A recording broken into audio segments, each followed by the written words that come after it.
મુસ્લિમ સ્વયંસુંદર। આજે આપણે છઠ્ઠા ધોરણની અંદર હિન્દી વિષયમાં સ્વભાવ પાઠ આપણે મિત્રો આગળના વિડિયોની અંદર અડધા પાઠ વિશે આપણે અભ્યાસ કર્યો હતો, જેમાં આપણે સ્વભાવમાં રેશમા નામની જે છોકરી હોય છે તેને બાળપણમાં પોલિયો થઈ ગયો હોય છે, પણ તે પોતાના પરિવારના સભ્યો પર નિર્ભર રહેતી નથી અને પોતાનું તમામ કાર્ય પોતે જાતે જ કરે છે અને એ સિવાય પણ એ પોતાની માતાને એ ઘરકામમાં પણ મદદ કરાવે છે, ઘરની સાફ સફાઈમાં કે અન્ય કામમાં પણ મદદ કરાવે છે। તો છેલ્લે મિત્રો આપણે ત્યાં પહોંચ્યા હતા કે ભાઈ રેશમાની માતાને લડ્ડુ બનાવવા માટે સામગ્રી જોઈએ છે અને તે લેવા માટે રેશમા તૈયાર થાય છે। तो આગળ જોઈએ મિત્રો पेज नंबर 38 ऊपर। तो ठीक है तुम ही ले आओ लेकिन ध्यान से जाना। माता कहते कि तो ठीक से सारू तो ले आओ पर ध्यान से जजे। सारा सामान नुक्कड़ वाली दुकान से ही मिल जाएगा। नुक्कड़ वाली दुकान नाम से कि બધું सामान ત્યાં મળી જશે। थोड़ी देर बाद रेशमा सारा सामान लेकर लौटी। थोड़ी बार પછી રેશમા બધું सामान લઈને પાછી આવે છે। उसने गोलू को आवाज दी, गोलू ये लो तुम्हारे लिए टॉफी लाई हूं। एक गोलू ने बूम पाड़े છે કે गोलू તારા માટે टॉफी લાવી છું। प्रकाश से जगमगाने गोलू टॉफी पाकर खुशी से उछलने लगा। गोलू से टॉफी मेળવી અને ઉછળવા લાગ્યો, કૂદવા લાગ્યો। कुछ ही दिन बीते थे, थोड़ा दिवसों बीते आ रहा। एक दिन शाम को रेशमा का घर दियो की झिलमिल प्रकाश से झगमगाने लगा। एक दिवस सांजना समय रेशमाનું ઘર ઘણા બધા દીવડાઓથી એ ઝગમગાવા લાગ્યું। પૂરા મહોલ્લા ઝગમગા રહ્યા હતા। આખો વિસ્તાર આખો એરિયો જે છે એ ઝગમગી રહ્યો હતો। જ્યાં રોશની રોશની थी, ચારે બાજુ પ્રકાશે પ્રકાશ હતો। કે જમીન કે આસમાન, કઈ જમીન અને કયો આસમાન એનો પણ આપણે ખ્યાલ ન આવે। दादी जी ने बताया कि दीपावली अंधेरे पर उजाले की जीत का त्यौहार है।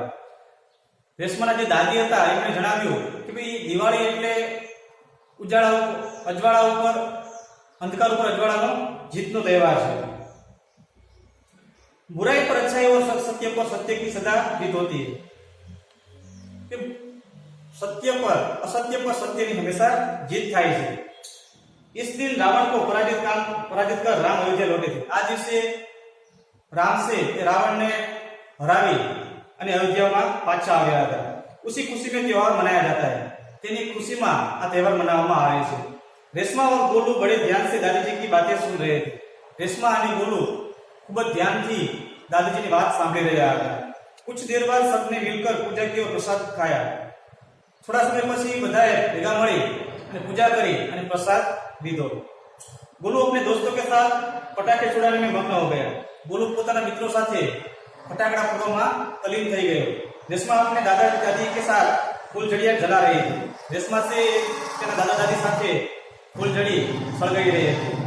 इतने में रेशमा ने क्या देखा कि गोलू ने जिस पटाखे को बुझाकर धुआं समझकर छोड़ दिया था उसमें से चिंगारियां निकलने लगी। એટલામાં રેશમાની નજર એક ફટાકડા પર પડે છે જેને ગોલુએ બુઝાયેલો હોલવાયેલો માની અને ફેંકી દીધો હતો। એમાંથી કંઈક ધીમે ધીમે ચિંગારી તીખારા નીકળતા હતા। गोलू की पीठ पटाखे की तरफ थी। गोलूનો જે બૈડો હતો मतलब એની પીઠ એ ફટાકડાની तरफ હતી। રેશમા चिल्लाई, गोलू गोलू बच्चों तुम्हारे पीछे पटाखा है। રેશમા બૂમ પાડે છે, गोलू ઝાળવજે તારી પાછળ ફટાકડા છે। फटाकों के शोर में रेशमा की आवाज दब गई। फटाकड़ा એટલો બધો અવાજ હતો કે રેશમાનો અવાજ દબાઈ ગયો। बाकी लोग कुछ समझ पाते, सबसे पहले रेशमा जल्दी जल्दी कुर्सी को धकेलती हुई गोलू के पास जा पहुंची। બીજા લોકો સાંભળે કે સમજે તે પહેલા રેશમા પોતાની પૈડાવાળી ખુરશીને આગળ ધકેલતી તે गोलू પાસે જઈ પહોંચે છે। उसने गोलू को जोर से धक्का दिया और खुद आगे निकल गई। એને गोलू ने जबरदस्त धक्को मार्यो અને તે આગળ નીકળી ગઈ। अपनी कुर्सी की गति के कारण धड़ाम जोर का धमाका हुआ। એની ખુરશીની ગતિના કારણે ઝડપના કારણે તે આગળ જતા मोटो धड़ाको थयो। रेशमा की फुर्ती ने गोलू को जलने से बचा लिया। गोलू को कुछ समझ में न आया कि उसने धक्का किसने दिया और क्यों।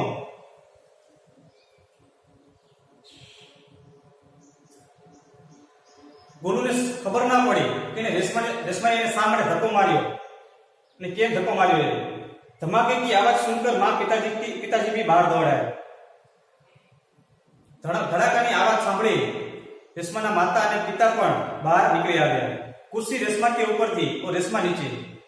રેશમા એની ખુરશીની ઝડપના કારણે રેશમા આગળ જઈને પડી ગઈ, તેથી રેશમા નીચે અને ખુરશી તેની ઉપર હતી। पिताजी ने कुर्सी सीधी की और रेशमा को उस पर बैठा दिया। झड़पथी तेना पिताजी આવ્યા અને ખુરશીને ઊભી કરે છે અને રેશમાને એ ખુરશી ઉપર બેસાડી દે છે। માં ભયભીત थी, तेरी मां ने खूब डर હતો, તે ડરેલી હતી।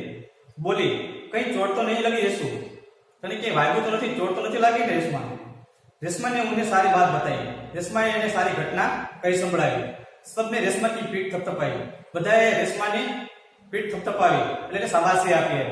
गोलू रेशमा के पास आकर नाटक के ढंग से बोला, दीदी आज तो आपने मेरी जान बचा दी। आपका यह धमाकेदार धक्का मुझे हमेशा याद रहेगा।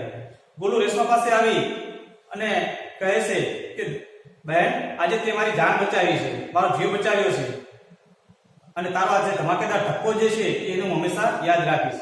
सभी लोग खिलखिलाकर हंस पड़े। બધા લોકો હસવા લાગ્યા। रेशमा की शारीरिक कमी उसके इरादों में कभी बाधा नहीं हुई। रेशमाની અંદર જે શારીરિક ખોડ ખાપણ હતી એ ત્યારે એના કાર્યોની અંદર रुकावट કે અવરોધ ઉભો કર્યો નથી। वह आज भी उतनी जिंदादिली है और परिश्रम से अपना जीवन जी रही है। તે રેશમા આજે પણ પોતાની મહેનતથી જ પોતે તમામ કાર્ય જાતે કરીને પોતાનું જીવન જીવી રહી છે। उसकी हर सुबह नई सुबह होती है। तेरी दरेक सवार एक नवी सवार થઈને આવે છે। वह हर सुबह अपने काम में नए इरादे से जुट जाती है। तो दरेक सवारे પોતાના કાર્યોની અંદર એક નવા વિચારો સાથે જોડાઈ જાય છે। તો મિત્રો, અહીં આપણે પાઠ પૂરો કરીએ છીએ। તમારા ઘરકામની અંદર, લેસનની અંદર તમારે એના શબ્દાર્થ, મુહાવરે અને આનો અભ્યાસ, સ્વાધ્યાય તમારી પાકી નોટમાં લખવાનું રહેશે। અસ્તુ।